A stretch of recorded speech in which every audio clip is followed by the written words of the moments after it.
Welcome back to the Breaking Ice Podcast. My name is Josh Ferguson. I have the chance to sit down with Al Pace today, and we kind of have a similar background in a lot of ways. But I thought it would be cool to kind of hear about his life, like where you grew up and whatnot, how you discovered the North, and then decided to spend so much time up here. So let's jump in. Well, that is a long journey, and you're right. It began in Ontario. I grew up in London, Ontario as a kid. My first experience with rivers was the Thames River in London. Oh yeah, literally floating down inner tubes. You know, I know the river. Oh yeah, absolutely. Medway Creek and the Thames River, and then of course, like most kids in Ontario, most families, we had a family cottage, and it was on Quagama Lake, which is just east of Dorset. Okay, and just underneath Algonquin Park. And wouldn't you know, I grew up in a canoe tripping family, and I have 5 brothers and sisters. My mom and dad were canoe trippers, and just simple pleasures. My dad was a passionate organizer of trips, winter planning, making food lists, getting the old woods canvas tents and equipment, and he actually purchased the first chestnut cedar strip canoe from Bill Swift at Algonquin Outfitters on Oxtongue Lake. That's kind of cool. 1961. He bought the canoe for $199, which was a lot of money back then. And we still have that canoe hanging in our lodge here in North. Is that the one above the table? Yeah. So that's kind of a cool little piece of history, actually. Oh yeah, it's fantastic. My dad took me on my first canoe trip when I was 7 years old. And it was just a 3-day trip into Raven Lake, one portage. Yeah. And we all turned turtle with Duluth packs on our back, because they were dragging on the ground and usually longer than our legs would hold. So how old were you at this point? 7 years old. Okay. My first canoe trip. And at Quagama Lake, where we spent 6 weeks as a family every summer, we had 2 canoes there, and I was an early riser. And you just got up early in the mornings? By the time I was about 10, I could launch the canoe by myself, and I could single along the shore, maybe 10 feet from shore. And I literally knew every rock and stump and log along about a mile of shore. I'd come back by about 7 a.m. And then I'd split up a little bit of kindling, because our cottage was really more like a camp. And we cooked 3 meals a day on an open fire. And my job was to split kindling for the fire. My dad got me a little axe when I was about 10 years old, and I used it to split kindling. Yeah. That's cool. So your father was clearly super into like this and kind of imparting those values on you, and clearly it runs in your blood. But tell me about your parents, kind of their personalities, who they were, and what brought them into that kind of recreation. Well, I did not fully understand this until my mom's memorial service after she passed away. Okay. She grew up in Winnipeg, Manitoba, and her father was a diplomat, and he spent some time in Chicago. And my mom went to a girls' camp as a young girl, and she went on a canoe trip. There's a bunch of tripping camps in Wisconsin, and she went to one of these camps, and she had one of these epic experiences where the girls were on a trip. They paddled across a lake. They were in a storm. They got to shore, but all the girls were wet. And she wrote this letter to my uncle, and as a young girl, and it basically said, "Dear Dick, we went on a canoe trip. There was a big storm. We paddled so hard and we got to shore. We were all wet, but we didn't care. It was better because of the storm." And, I thought it was my dad who planted the seeds of adventure. Oh, interesting. But in 1961, my dad, who was a medical doctor and an intellectual and highly educated, my mom said to my dad, Bill Pace, "Bill, take me to the wilderness." And I think it was that memory of Wisconsin that was calling. My dad had he just done the one trip until she asked your father to. That was the first. Maybe she had done a couple others. I'm not sure, but it was that trip that was transformative for my mother. And I think we've all paddlers have all had that transformative introduction into canoeing Mm-hmm. at some point, where there's a memory that is so galvanized Mm-hmm.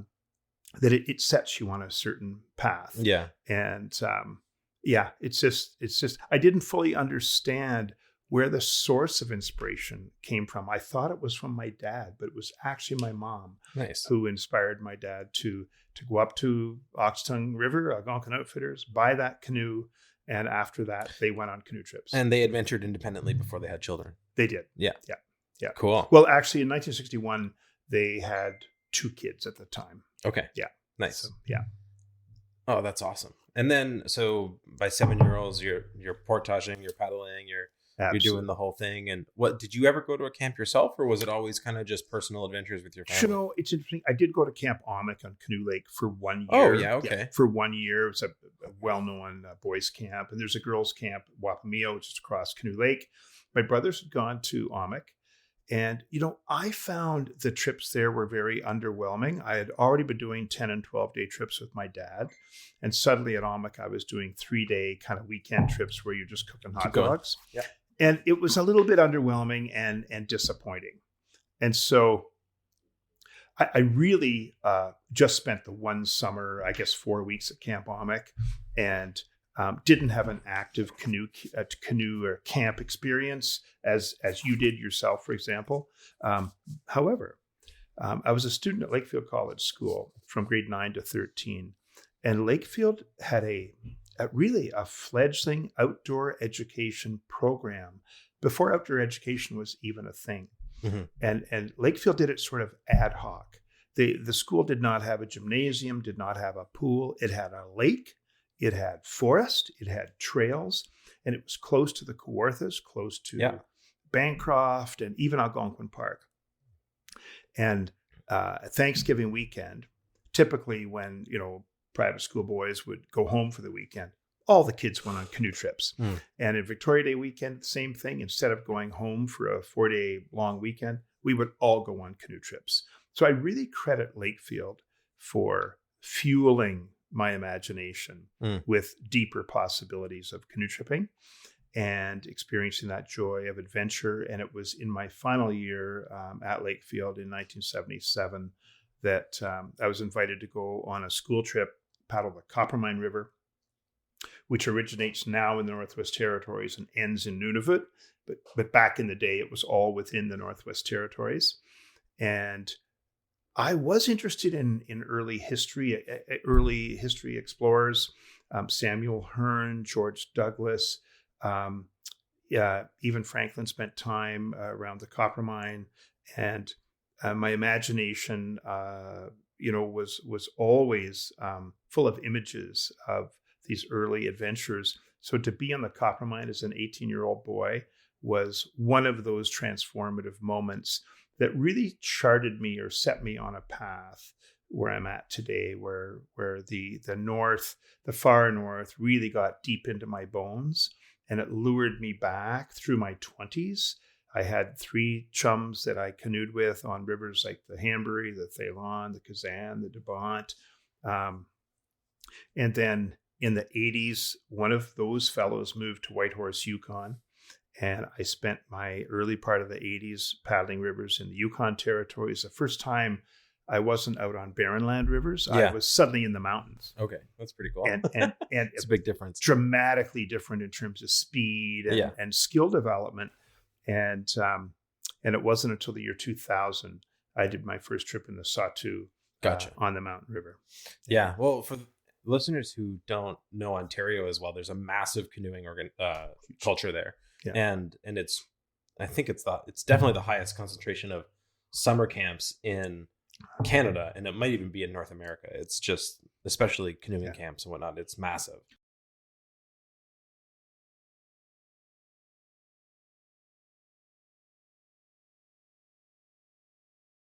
Spend time on lakes. Yeah, there's so many lakes in Ontario, and every cottage has at least one canoe.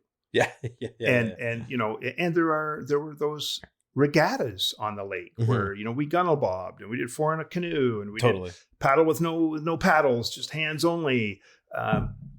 Canoes were a source of great inspiration, and you know, yeah, it was. Well, and I think the prevalence of lakes it's so much, like, it allows canoeing to be so accessible because they're not dangerous like rivers are. Exactly. You know what I mean? So you can go around, mess around on a canoe on a lake, and if it flips, well, big whoop. 100%. Especially on those small Ontario lakes, like it's not like a big Yeah. wind's going to kick up, or you're going to get blown across. No. Into nowhere. That's so cool. Yeah, my background is well, I was living in Mexico. I'd come up and I'd go on a trip in Temagami, and my first trip was 10 years old, 10 days, and that was brutal homesickness. Oh, oh yeah, that kind of a thing. And then I don't know what my dad was basically like, you got to at least go again.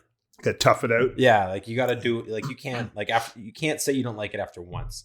Like, you have to try twice at least. So I went back on a 19-day trip the next year. Whoa. And that really galvanized it for me. I was like, this is sweet. Do as an 11-year-old, that's a lot to ask. Oh, no, sorry. I was 12 on the first time. Okay. 12 on a 10-day 13, trip. So yeah. 13 on a 19-day trip. But still, same kind of thing. Like, yeah.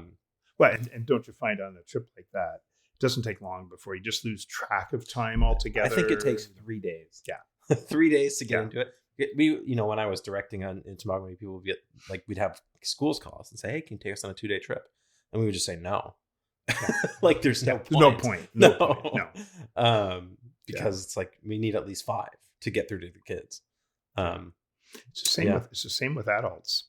Yeah, I'm sure. A lot of our canoeing clients who ask us to do like a 5 or 7 day trip, we just say, it's such a monumental effort to come north from your environment, from Ontario or Manitoba or wherever, the US, and to get into the cadence of these beautiful river trips, to get your kit figured out, to really build a bit of community with the team members on the group. It takes 3 to 5 days. Yeah. And by about day 6, you're just hitting your stride. Yeah. And so, no, we don't offer a 5-day trip. No. There's no point. There's no point. Right. It's a lot of effort for no fun in a lot of ways. On a personal trip, you could do 6 days, but something as big and as important as going out where you guys go, then it is, it's definitely worth doing more time there. So so in your 20s, this is when you first discovered the Sawtooth and well, actually, no, I would have been, the year 2000, I would have been 40. Okay, the 40 is when you got here. Okay. Or was it when I was 30? Sorry, it was in your 20s that you first went up north. Went up to the Yukon, went up to the Northwest Territories. Gotcha. But did not come to Norma Wells until the year 2000. Okay. So I would have been 40. And we started Canoe North Adventures in the Yukon Territory. We were there for 10 years. Oh, okay. Oh, yeah, honing our craft and building our small brand. It was my wife and I started. And with a similar routine, you would return to Ontario in the winters? Exactly. Actually, it was even less than that. We were also young parents, and so we would come up and run 2 trips or 3 trips. Tell me about meeting Lynn. Well, Lynn was a horseback rider. Okay. And you're enough with those horses. Come on a canoe trip. and Lynn's a little bit older. She's 9 years older than me. Mm-hmm. And she was running a art and craft business. She and her partner at the time made beautiful custom pine and oak furniture. Mm-hmm. And I was a studio artisan. I was a potter. And in the area that we lived, Caledon, Ontario, artists came together and formed guilds, and we hosted events and shows to sell our wares. Mm-hmm. And because Lynn's company, Robinson Hall, made beautiful furniture, it was an ideal place to profile my pottery, my plates and bowls and platters. And so that's how we first met.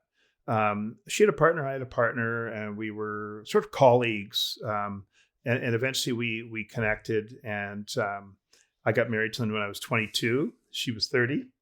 And I was running a studio. It was my 5th year running a pottery studio. She then went back to school, did her MBA. She's a deep thinker. She's really an idea person. If I'm sort of the worker ant, she's really the intellectual, and has a tremendous imagination, a tremendous source of process, of ideas. And that is a great strength for her. And she actually became a river guide at age 40. And, we had to get her out of the barn and off a horse before we got her into a canoe. And she would tell you straight out, she dreaded the day of doing her first big northern trip. She believed she was going to be the weak one who was last over the portage and would be complaining. And, she would tell you it was like a dark cloud on the horizon. I've heard her tell this story many times. I can almost do it word for word.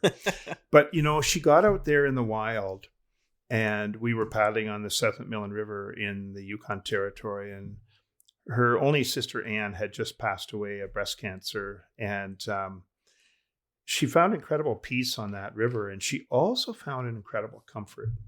And she became a very skilled paddler, like very quick.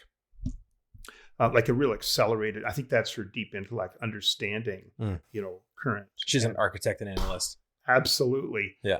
And she's interested, and she's also a pilot. So she understands lift and dynamics and low pressure and high pressure and Bernoulli's principle. She understands all this stuff. And it all helps her understand the movement of a canoe through moving water. And so she was a very quick study. And it was not long before she was leading her own trips as an all-women's group. I might be off with a group of guys. We did trips together. We did everything together. It wasn't until we came over to the Satu in the year 2000, and after 10 years in the Yukon, where there are 3 primary roads that allow you to get deep into the wilderness without a lot of cost. What was happening was the Yukon was becoming very successful at promoting backcountry expeditioning. Independent backcountry expedition. So there was a bit of traffic on those rivers. A lot of people coming from Europe, a lot of people coming from Germany, a lot of people coming from the US. And what our clients really wanted was more pristine and more remote. So in 2000, I came over to Norma Wells with a group of guys, the recommendation of a friend, and flew out to Willowhandle Lake with Warren Wright in the... That was your first meeting of Warren? In the Twin Otter, yeah. Absolutely.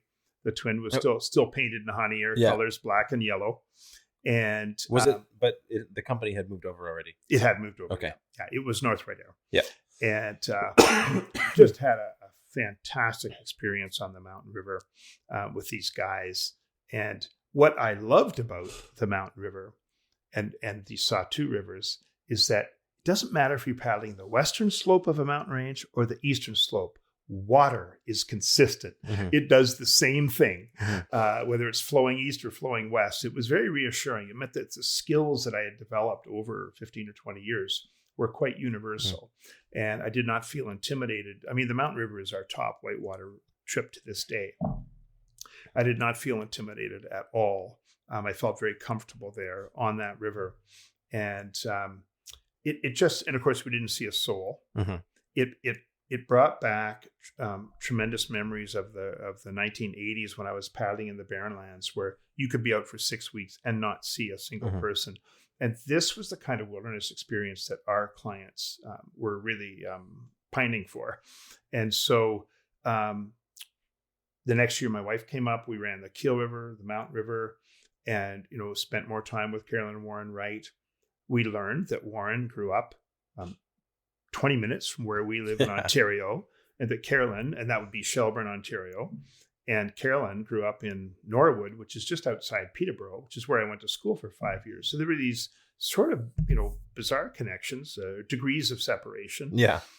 And we found an air service operator who was very passionate about making sure we had everything we needed. And they had the critical aircraft. The Platus Porter, the Twin Otter can carry hard shell canoes. There was an outfitter in town where we could rent canoes for the first few years that we were here before we brought our own equipment into the wells. And so we really very quickly connected the dots and said, this is where we want to hang our hat. This is where our heart is falling in love with this wilderness. And Although we still have a storage unit in Whitehorse, Yukon, with a fleet of 8 canoes and a bunch of gear, we really, and we did run one trip a year in the Yukon for a number of years, just because of the interesting history there and Dawson It's also City. a good intro, and it's a different product. It is, and we found that a lot of our vintage canoers who were maybe at the verge of timing out and wanted one more really manageable, safe, historical, cultural sort of trip, the Yukon River from Pelly Crossing to Dawson was perfect. Just fit the bill perfectly. So, and do you guys still run that? We haven't for 2 years, and we probably won't do it again. Okay. Simply because we also recently received an outfitter's license to operate in the Deschaux and in the Nahanni National Park. And which so is just, it's just better. It's just a bit more contained. It's just, yeah, we can't do all things. Yeah. And I think one of the risks with any small business is spreading your resources a little bit too thin. Yeah. So our passion are these Mackenzie Mountains.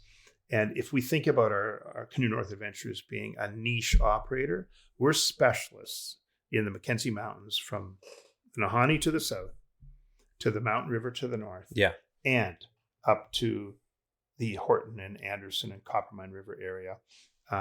That's it. Those are sort of that barren land, far northern Tundra River experience. Yeah. That's really where we're hanging our hat. That's cool. Yeah, the landscape up here is crazy. Tell me a little bit about the kind of ethos behind your canoe tripping, and it's different from kind of an Ontario state of mind, and there's a lot of portaging and a lot of 100%. You kind of have to be lighter than you guys travel and whatnot, and it's definitely a little bit more geared towards client relationships up here, just because you don't have as many portages and whatnot. But how did that kind of develop, and tell me how you kind of built your style over time? Well, it is very different than Ontario canoe tripping, where portaging is just deep in your DNA. And you're doing almost as much time hauling gear as you are paddling canoes. Or more. That's the other thing that we loved about Sahtu rivers, is they flow and flow and flow and flow almost uninterrupted. And many of our rivers have no portages or one portage. And we have learned to travel a little bit heavy. Back in the day, weight was always an issue. And so dehydrated foods were the order of the day. And here, we're able to take coolers with frozen meats. We're able to take a small barrel full of vegetables, a small barrel full of apples and fruit. And this is unexpected for our guests, who generally come from a culture of less is more. And we've developed sort of a culture on our trips where more is manageable. So we take, for example, very good camp chairs. And many of our guests are over the age of 50. When you're over the age of 50, if you don't have a comfortable camp chair, you're just going to head to your tent and call it a day. But if you've got great camp chairs and you set them up in sort of a circle of chairs, we call it our mosh pit, you're going to create conversation. Yeah. You're going to inspire, really great conversation. And that's something that we care deeply about, is that connectivity. So typically our groups are 10 guests and 2 guides. So it's a big gang. 6 canoes, we carry a lot of payload. Yeah. And as I mentioned, our menu for 7 days is really exclusively fresh food. So eggs in the morning, sausages or bacon, cold meats for lunch and bread, chicken, pork, beef for dinner for 7 days, before we roll into more of like a stir fry pasta. Stuff that you can dehydrate. Yeah, exactly. And the more typical camp fare, where you might have like an oatmeal breakfast or a pancake breakfast. Yeah. So I would say no one's complaining on day 8 about that. We don't suffer. We don't suffer at all. But it did. There was a sea change shift in 1987 on one of my very first Yukon trip was on the Wolf River. I met this fellow Walter Brennan who was a Newfie and a fabulous canoe tripper, and he'd been in the Yukon for some time. And on that trip, he took the time to bake fresh muffins in the morning, get up a little early, pick some berries, some currants, add them into the muffins. For morning break, there'd be some fresh fruit leathers, like, banana, strawberry, blueberry, something else, and all made by hand. And then in the afternoon, beef jerky with a little bit of Dijon mustard painted on it, which is, who is this guy? And these are delights. And when I first met him, the very first night on Wolf Lake, he was sitting in front of a Dutch oven and a campfire, cooking 6 Cornish hens in a 12-inch Dutch oven. I was expecting guests. No, I just about fell over. I immediately knew I liked this guy. Yeah.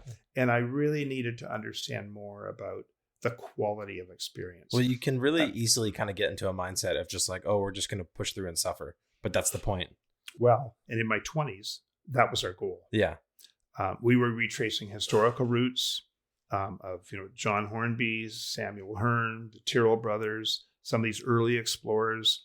But suddenly we were canoe tripping with our partners. And it was much more about time well spent than necessarily getting to destination B and taking a little bit of wine, having a little sip of scotch at the end of the day, maybe a little bit of Bailey's in the coffee. These were experiences that we'd never considered because weight was such an issue for some of the long charter flights we were doing, and et cetera, et cetera. And just limited payload in say 4 canoes or 2 canoes and 4 people. Yeah. So in an instant in 1987, my understanding of what was possible changed. Yeah. And as we started to build Canoe North Adventures, we wanted to bring that kind of community and culture into the campfire, into the campsite, and really show people that we could have a quality experience. Without giving up as much as we might think. Totally. Yeah.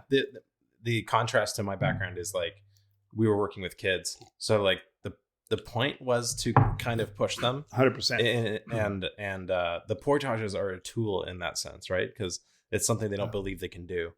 And we, there was definitely this, like, it wasn't like suffer because, but it was like, don't be afraid of the suffering. But it doesn't make sense for your trips at all. It just doesn't. No, and keep in mind, like our clients are totally age 50 and above, up to mid 70s. There are physical issues that we have to manage, and the great risk that we have is someone maybe trying to overachieve, who could injure themselves, carrying a pack or lifting a cooler pack. So what I like about our equipment is that everything has 2 handles. Yeah. And I'm 65 now, and I've had some shoulder surgery. And so if there's a heavy cooler, I'm just going to ask you to grab a handle and let's dance together down to the canoe and we'll haul it down. There's no harm. There's no point in becoming a liability on your trip. Exactly. Yeah. And I think that we really try to teach that that everything about our trips are teamwork, that there's no heroes. The guides and the guests intertwine into one. We're not shy to ask for help. In fact, we know that some outfitters, literally, they're more like catered trips where the guides do all the cooking, the guides do all the prep. Now, on our trips, the clients are part of the work teams who might do dinner or do dishes, and it rotates. So if you're doing dinner on day 1, you're doing dishes on day 2, and you're part of a 3-person team. You have fun. It's social. It means other people who aren't on dinner have time off.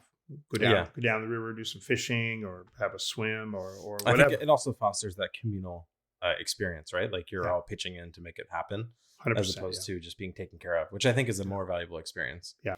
Well, in the early days, like we would have all 10 of our guests just hovering around the canoe, all wanting to help. Well, that was ridiculous. We got lots of muscle power. So then we established these teams of 3. And we would naturally sort of split couples up so that they're interacting with new guests. And our trips are made up of 1s and 2s, 3s and 4s. It's not a group of 10 who all know each other. And very unlikely. It's possible, but they're unlikely. Strangers. Yeah.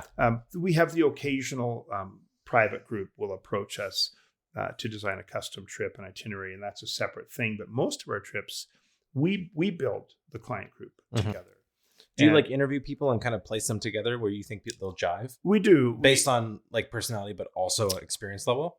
Yes. Yeah. So, for example, each one of our, let's take the Mountain River, for example. It's a challenging whitewater river. Mm-hmm. You would not want to take 10 novice paddlers on the mountain. It would not be fair, it'd be irresponsible. So you need some solid stern paddlers. Yeah. You need a couple of very skilled bow paddlers.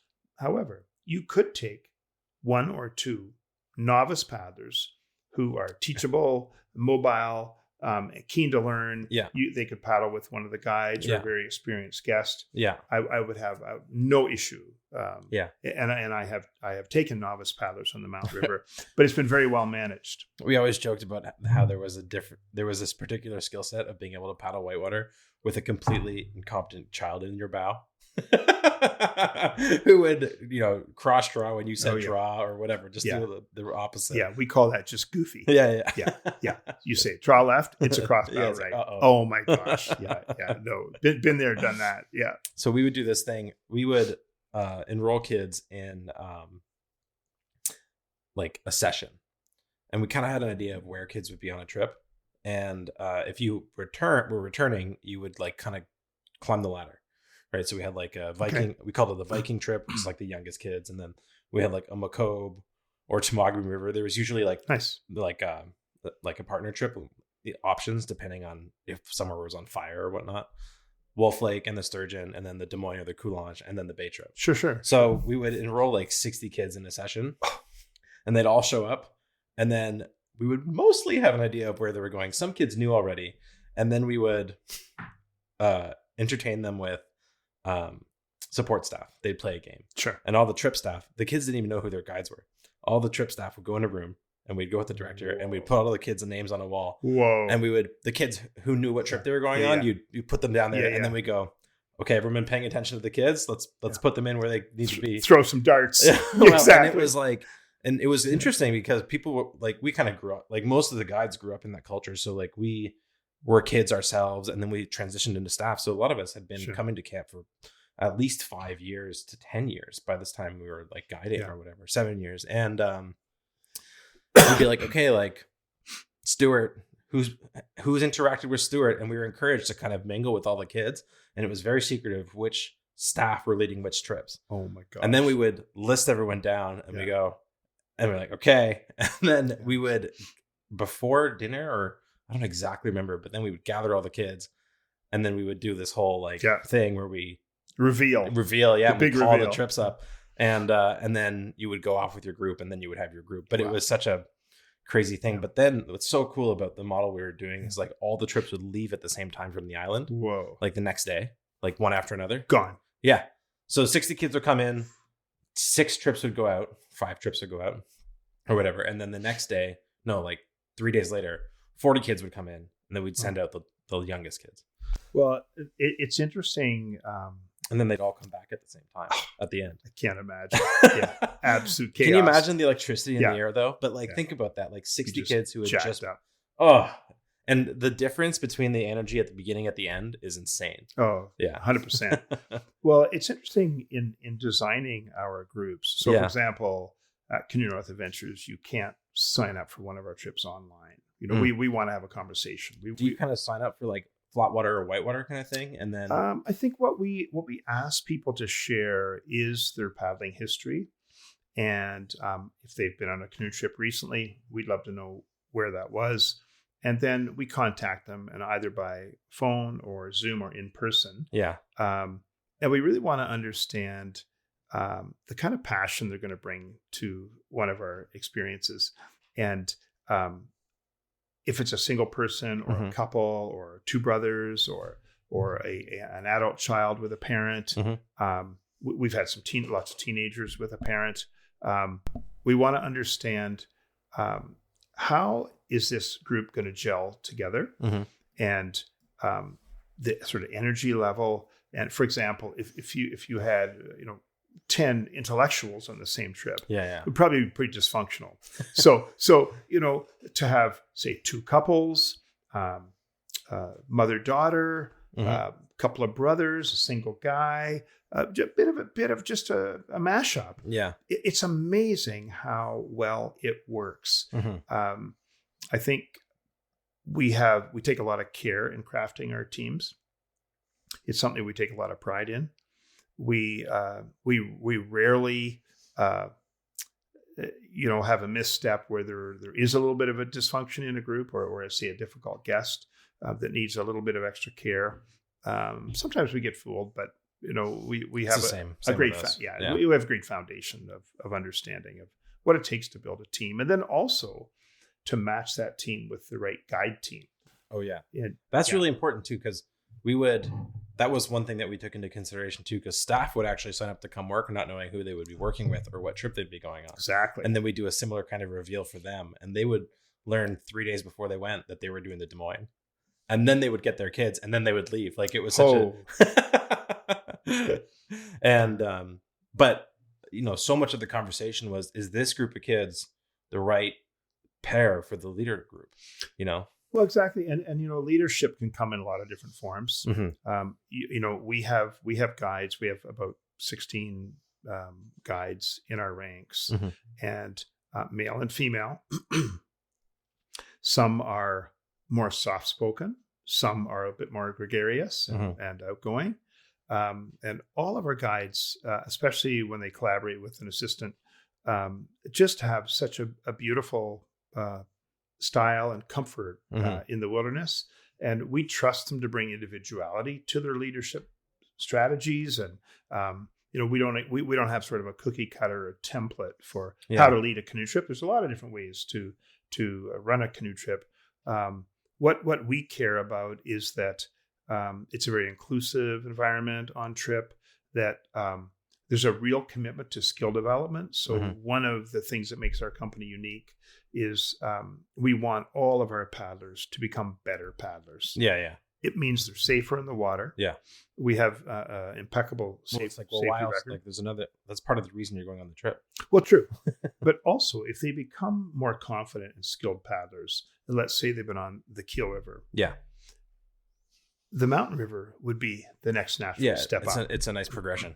It's a nice progression, nice to give them a carrot to sort of dangle, and so we developed sort of 8 foundational skills that, if our guides commit to teaching those skills throughout the course of the trip, all of our paddlers, even the experienced ones, will be just more comfortable in the water. Mm-hmm. And there are a lot of ways to paddle a canoe down these rivers, and we're not saying that our way is the absolute exclusive best way. No, it's one that you've formed. It's a way that we have had a lot of success with in taking hundreds and hundreds of guests down these rivers safely and consistently and responsibly.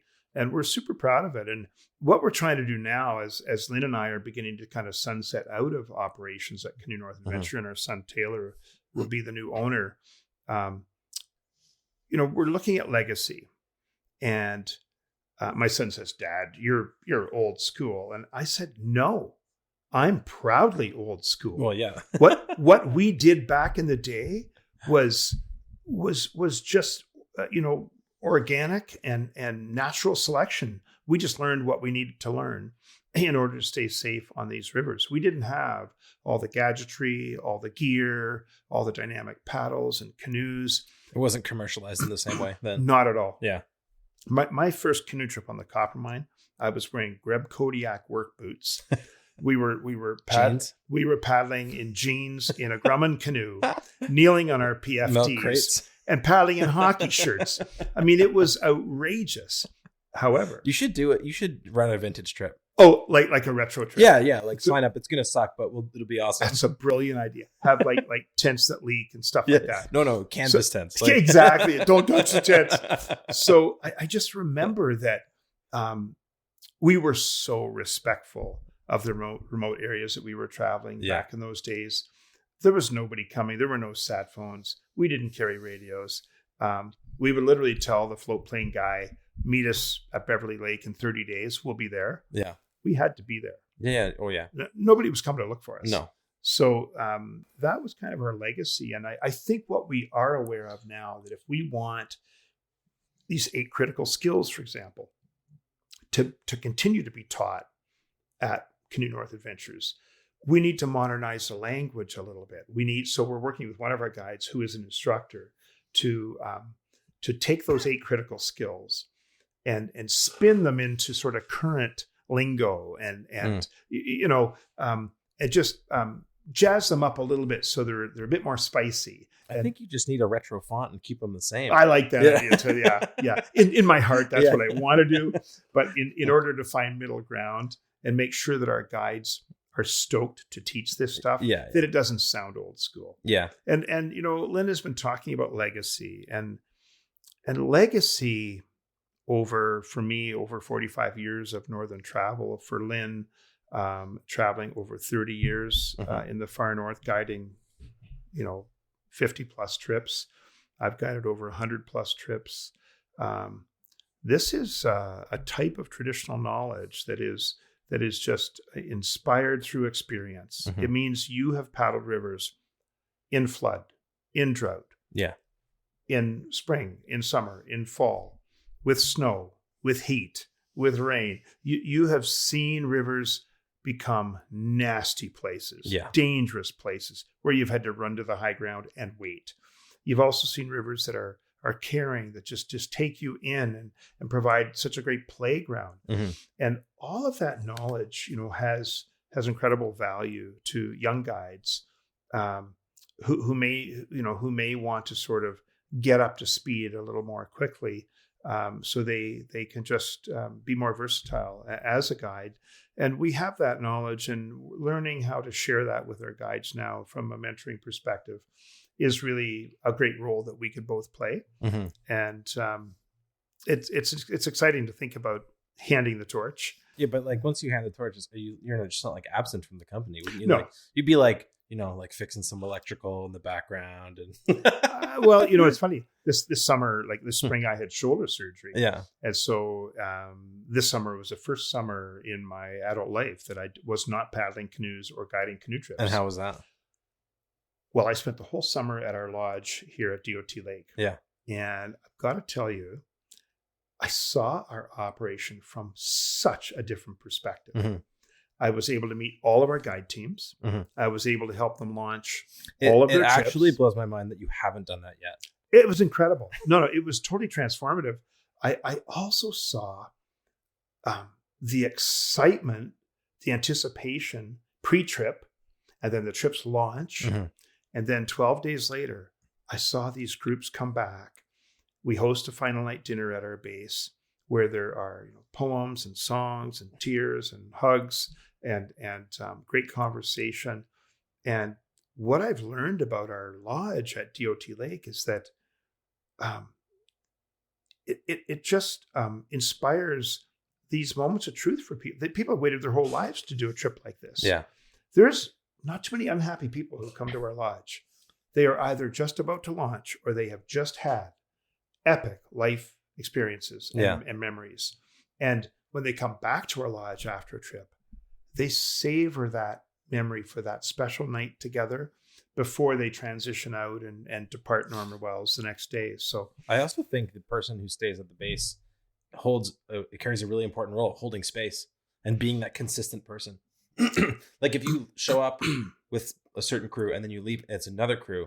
There's this really kind of like weird detachment where you don't feel as connected to the place. It's exactly what my guides told me, that they liked having me there. I'm sure they did. They appreciated me providing them, updates on water levels, on weather patterns.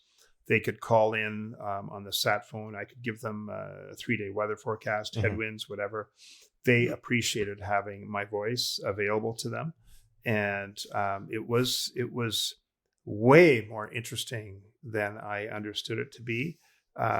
And as I say, I have such a different perspective on what we've created there in Norman Wells. And I was always proud of what we did there, but now I'm really thinking there's nothing like this place in the North. So did you miss being on trip? I would say so. Sure.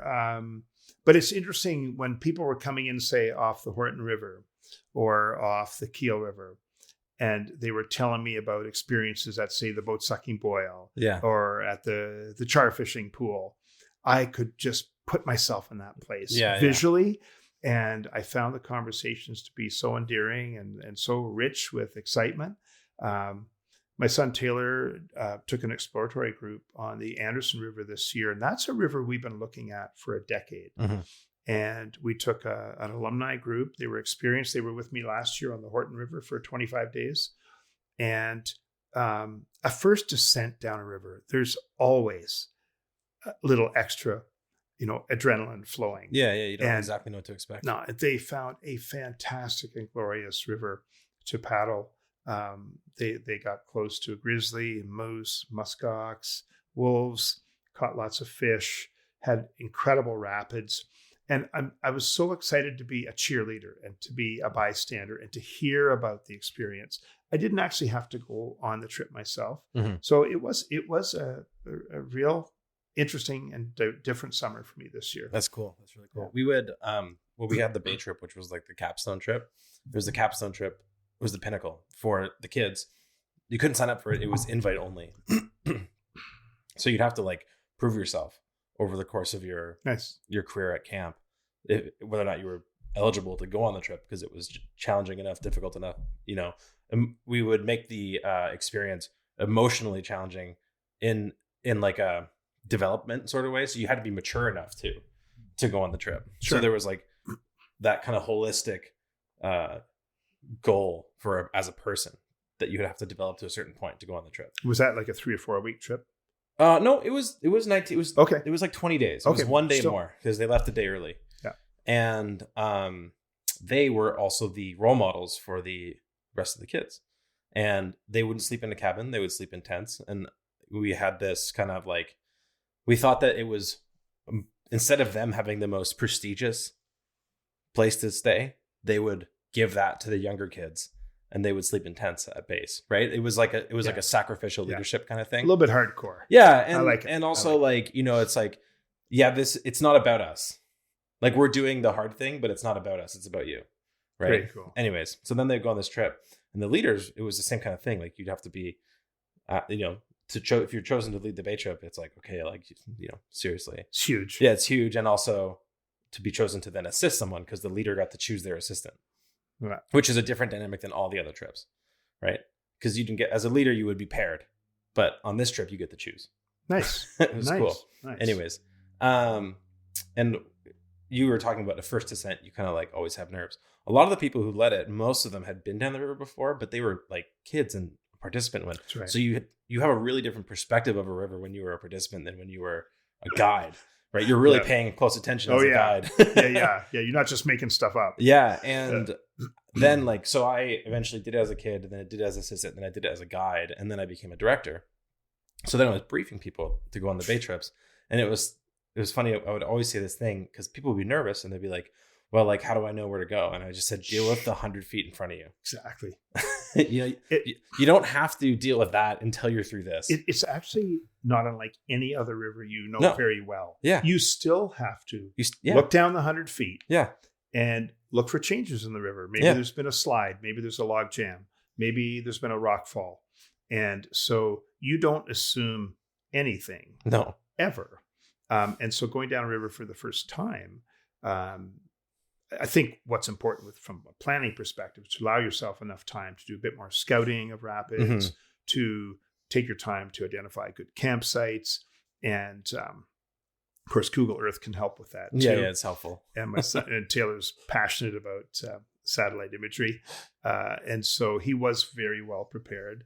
But being in the moment and seeing some of the GoPro footage and recently a set of client photos, it's just a stunning new experience that we can offer our guests who maybe have paddled 2 or 3 of our rivers.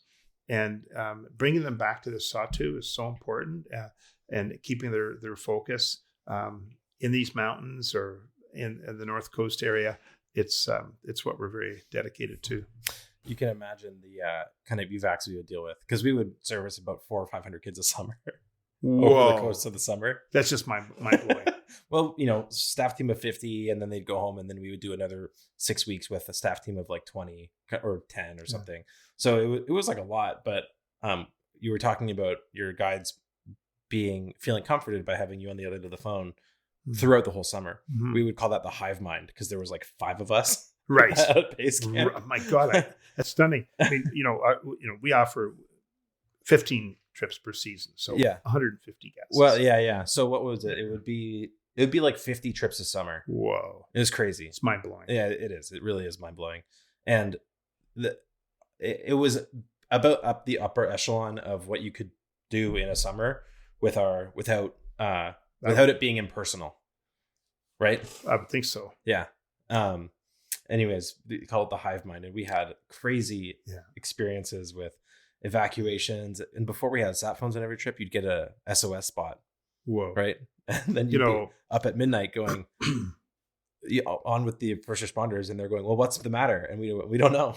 You got to go in there. So we've never actually had an emergency evacuation. That's awesome. We've had one precautionary. Kids are super spastic. I guess that's true. Yeah. We had one precautionary evacuation some years ago.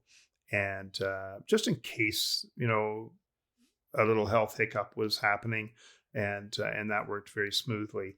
But we've been very fortunate. I think it's a product of knowing our clients extremely well, knowing our routes, our rivers extremely well. Yeah, that makes sense. Being well prepared, and always planning itineraries where there is some wiggle room, where we're not pressed for time. Mm-hmm. And those rivers will take you to where you're going to go. If you're delayed because of poor weather for a day or two, you could easily make up that time. Get on the water an hour early, shorten up your lunch, paddle for an extra hour. You've just done an extra 20 kilometers. And with clients, with older clients, you don't get to the end of a portage trail and like 4 of them climbed a tree. No. Yeah.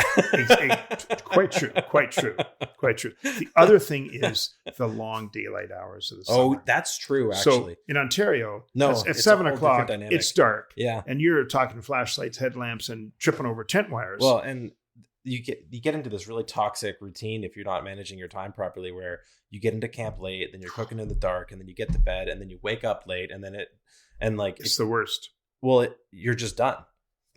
Unless you really reset, and a lot of young guides have difficulties with that because they're stressed about distance.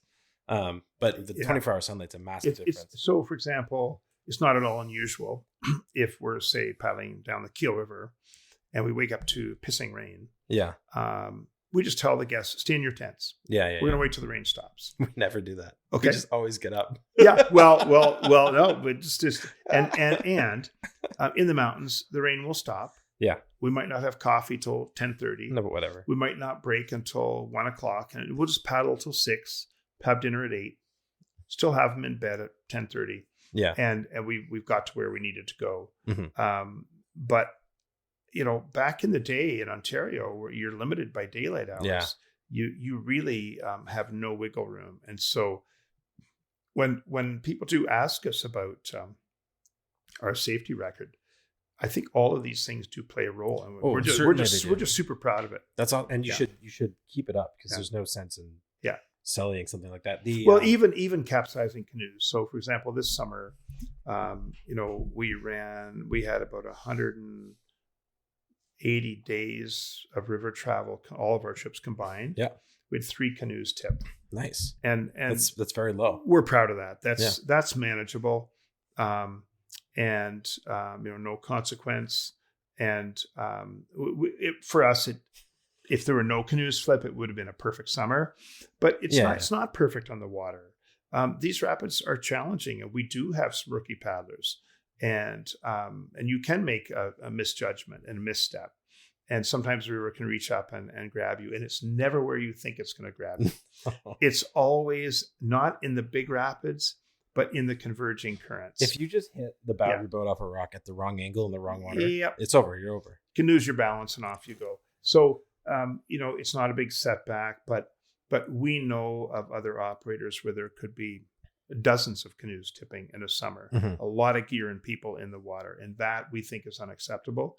So we have really made a commitment to I think it depends. Travel. It depends on the context. Like Sure. like for us, we would, I don't know, we probably have dozens in the summer. Obviously scale is different, but we would encourage kids to, like, you want them to understand that if they make a mistake like that, like it's going to be okay and we're going to save Right. them. So like there's a certain level of like, you know what, maybe you should hit the big wave and see what happens. I wanted to tell you Fair about, enough. Yeah. we were doing a throw bag rescue training. And this is just because you're talking about, you know, missing your judgment or whatnot. And I had one of the kids go up and get in the wave train. Sure. And I threw it, and I think what happened, I thought I like threw it in front of him. And it just went downriver. So I thought I had missed. And I turned around to the kids and I said, you know, when you don't miss and they grab it, it's actually a whole lot of force. And I was still holding onto the rope. And what had happened is I had thrown it into the far eddy and I didn't notice. Oh, so the rope sure. The rope just sat there and uncoiled in this big loop. So he caught it. And literally, as I was saying, when they grab it, it really gives you a yank. I was still, yeah, it took me like 15 feet. And it was just one of those perfect moments of like, yep, I should have been paying more attention. Brilliant. Yeah. Oh, that's awesome. And tell me more about kind of like, you know, you've been using, kind of extending your season at the lodge, and how's that been going? Well, you know, we built the lodge in 2009, and we needed a home base. Mm-hmm. We were under pressure to grow our capacity a little bit. Mm-hmm. There was a little bit more momentum in our tourism sector, and we just felt we needed to sink roots down into the community, invest in the community. And so we built the lodge in 2009 with a bunch of teenage boys and a couple of 20-year-olds who knew how to do a saddle notch. And we brought logs from Ontario. We combed logs off the Mackenzie River and threw up this log shell. And by the time we had it operational in 2010, and our season would end around the 20th or 24th of August, we would just close the door and go home. And we always felt that the building was underutilized, mm-hmm. and that really we needed to diversify the usage of that building a little bit more. And so in the last 10 years, we've had hikers stay with us. We've had tourists stay with us at the lodge. We operated as a B&B. It's comfortable. It's rustic. It's not 5-star, but it's super exciting place to be. It's right at the North Right float base. So there's aircraft landing and taking off. There's action at the base. It's very, very comfortable. There's great outdoor space.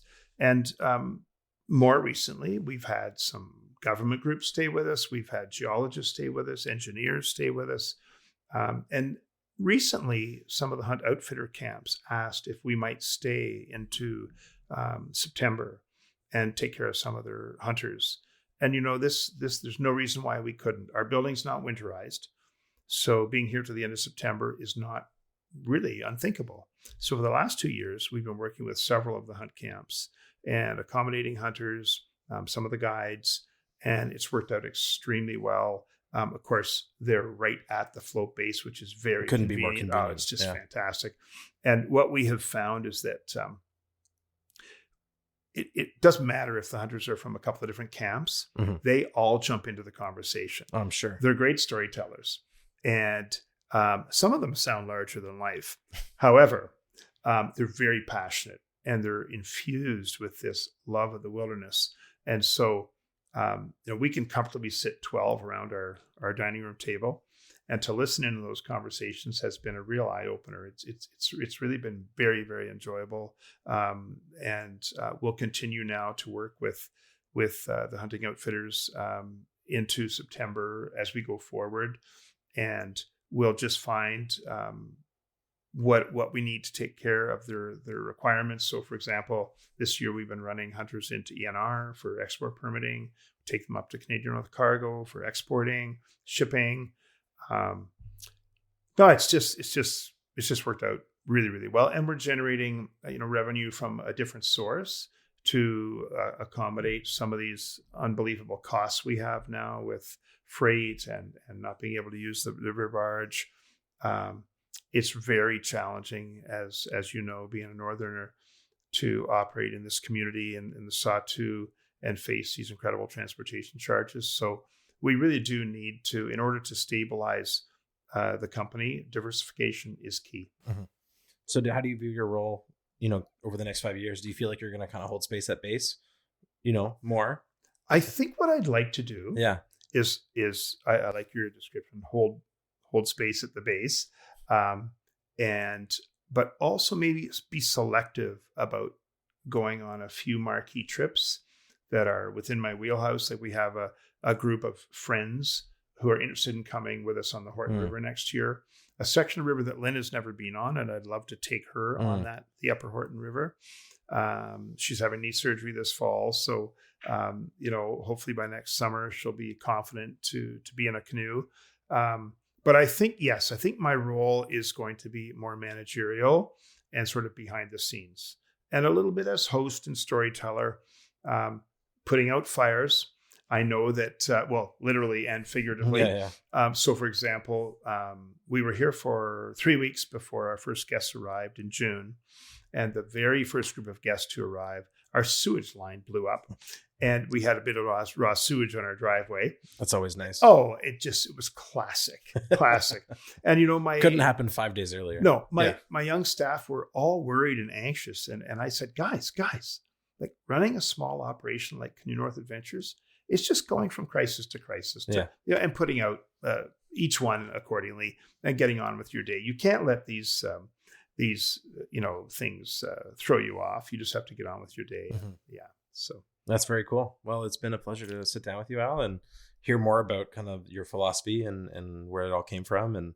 And it was interesting kind of leaving the summer camp world and then coming up here and then buying a house in DOT and being like, oh, there's like a little bit of what's so familiar right down the road. So lots of common ground there. And I think the important thing is just like the foundational DNA. It's in our bones to be in canoes and to be out in the wilderness. And we've been lucky to develop this into, a lifestyle. And we're very proud of our legacy. We're super proud to be part of this community and find ways to integrate into the community. And my son Taylor is very committed to the future of Canoe North in Norman Wells and in the Sawtoo. He has deep emotional roots here. He learned to do his guiding in this community as a teenager on these rivers. And it's interesting. He spent the last 3 summers in the date show setting up our Nahanni operation. This year he came back to the Sawtoo and he said, Dad, Mom, I think we need to limit what we do in the date show and make sure that our operation in the Sawtoo is our primary source of inspiration for future adventures. So I was excited to hear that. That's very cool. Yeah. Well, thanks for coming on. Okay, Josh. Thanks, dude.